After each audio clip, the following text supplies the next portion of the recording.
Computer में CPU का क्या काम होता है, ये सब आप अच्छी तरीके से जानते हैं। लेकिन आपने देखा होगा सीपीयू के बैक साइड और फ्रंट साइड में कुछ पोर्ट्स, कुछ कनेक्टर दिए होते हैं, कुछ बटन्स दिए होते हैं। तो ऐसे में अगर आप एक कंप्यूटर के स्टूडेंट हैं या फिर कंप्यूटर चलाते हैं या आपको कंप्यूटर में काफ़ी इंटरेस्ट है, तो आपको इसके बारे में ज़रूर पता होना चाहिए कि ये पोर्ट्स क्या हैं, इनका बेसिकली क्या यूज़ होता है और इसे आप कब कब इस्तेमाल कर सकते हैं। आज के वीडियो में मैं आपको सीपीयू में जितने भी पोर्ट्स होते हैं, कनेक्टर होते हैं, बैक साइड, फ्रंट साइड, जो भी बटन्स दिए होते हैं, उनके बारे में डिटेल में जानकारी देने वाला हूँ कि इनका बेसिकली यूज़ क्या होता है। हेलो फ्रेंड्स, मेरा नाम है राजेंद्र और हमेशा की तरह टेक्नोलॉजी के अंचल में आपका स्वागत है।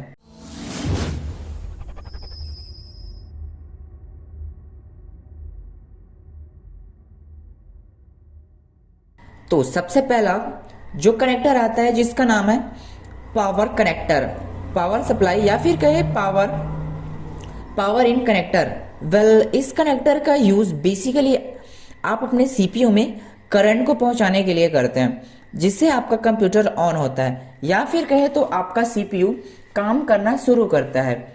तो यहाँ पर आपने देखा होगा जब भी आप अपने कंप्यूटर को ऑन करते हैं तो आपका जो भी प्लग होता है उसे सबसे पहले आप अपने घर के प्लग में लगाते हैं, जहां पर आपको 220 वोल्ट का करंट आता है।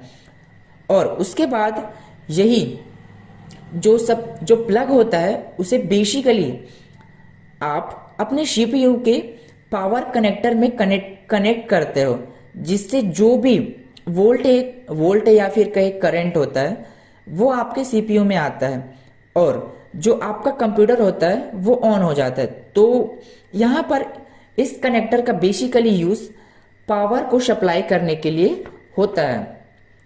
इसके बाद जो नेक्स्ट आता है जिसका नाम है सीपीयू फैन। जी हाँ, जैसे कि आपको नाम से ही पता चल रहा है कि सीपीयू फैन यानी सीपीयू का पंखा। यह एक छोटा सा पंखा होता है जो आपके सीपीयू के अंदर लगा रहता है। बेसिकली ये यहाँ पर काम यह करता है कि आपके सीपीयू के अंदर जो भी हीट या गर्मी है उस गर्मी को बाहर निकालता है। आपके सीपीयू में जो भी हार्डवेयर या जो भी मदरबोर्ड होते हैं उसे ठंडा रखने का काम करता है। जो सारे पार्ट होते हैं उसे आसानी से काम कर सके। तो बेसिकली इसका यही यूज होता है। आपके सीपीयू में जो भी हार्डवेयर होते हैं या जो मदरबोर्ड होते हैं उसे ठंडा रखने में मदद करता है, जो सारे पार्ट होते हैं वो, ताकि अच्छे से काम कर सके। तो बेसिकली इसका यही यूज होता है। इसके बाद जो नेक्स्ट आता है उसका नाम है PS2 कनेक्टर। इस कनेक्टर का इस्तेमाल बेसिकली सीपीयू में इनपुट डिवाइस को कनेक्ट करने के लिए किया जाता है, जैसे कि हो गया माउस या फिर कहे तो कीबोर्ड।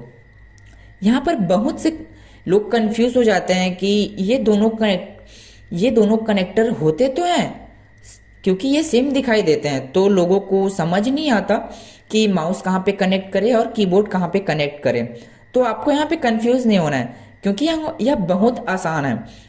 यहाँ पर आपको कलर कोड दिया जाता है तो आपको कीबोर्ड को कनेक्ट कर सकते हैं। अगर कलर ग्रीन है तो यहाँ पर आप माउस को कनेक्ट कर सकते हैं। हालांकि आज के समय में जितने भी माउस होते हैं वो USB बेस होते हैं, लेकिन आपको इसके बारे में जरूर पता होना चाहिए। इसके बाद जो नेक्स्ट आता है उसका नाम है SPDIF, जिसका पूरा नाम है सोनी फिलिप्स डिजिटल इंटरफेस, जिसका इस्तेमाल डिजिटल ऑडियो डिवाइस को कनेक्ट करने के लिए किया जाता है। ये आपको ज़्यादातर होम थिएटर, सेटअप बॉक्स और कई बार आपको सीपीयू में भी देखने को मिलता है। इसके बाद जो नेक्स्ट आता है उसका नाम है USB पोर्ट, जिसके बारे में आप सभी लोग अच्छे से जानते हैं।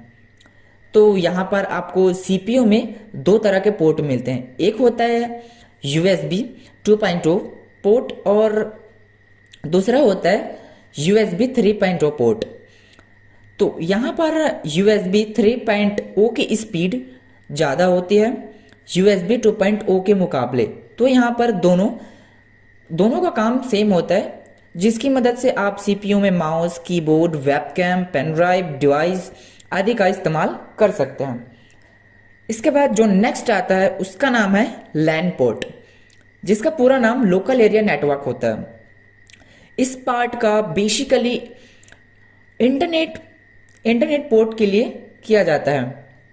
इसका इस्तेमाल आप अपने कंप्यूटर में किसी दूसरे कंप्यूटर या फिर नेटवर्क में कनेक्ट होना है तो यहाँ पर आप इसका इस्तेमाल कर सकते हैं। फॉर एग्जांपल यहाँ पर आपको दो कंप्यूटर कनेक्ट करना है तो इस इथरनेट केबल की मदद से यहाँ पर आप लैन पोर्ट का इस्तेमाल कर सकते हैं।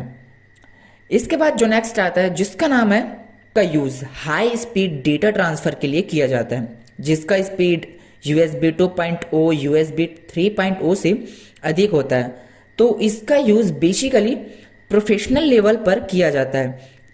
यह पोर्ट कुछ CPU के अंदर देखने को नहीं मिलता और कुछ के अंदर देखने को मिलता है। इसके बाद जो नेक्स्ट है जिसका नाम है आडियो पोर्ट, जो कि बहुत ही इंपॉर्टेंट है। यहाँ पर भी बहुत से लोग के लिए एक होता है, हेडफोन के लिए एक होता है और एक ऑडियो पोर्ट के लिए होता है। तो यहाँ पर 3 कलर दिए जाते हैं। आपको पिंक कलर का यूज़ माइक्रोफोन के लिए करना होता है, ग्रीन कलर का यूज़ हेडफोन के लिए, और जो तीसरा बचा ब्लू कलर वो ऑडियो पोर्ट के लिए होता है। इसके बाद जो नेक्स्ट है उसका नाम है VGA port and HDMI port. VGA port होता है, इसका यूज़ डेस्कटॉप को अपने CPU में कनेक्ट करना है तो ऐसे में आप VGA पोर्ट का इस्तेमाल कर सकते हैं। इसके बाद जो नेक्स्ट आता है जिसका नाम है HDMI पोर्ट या फिर कहे तो HDMI केबल।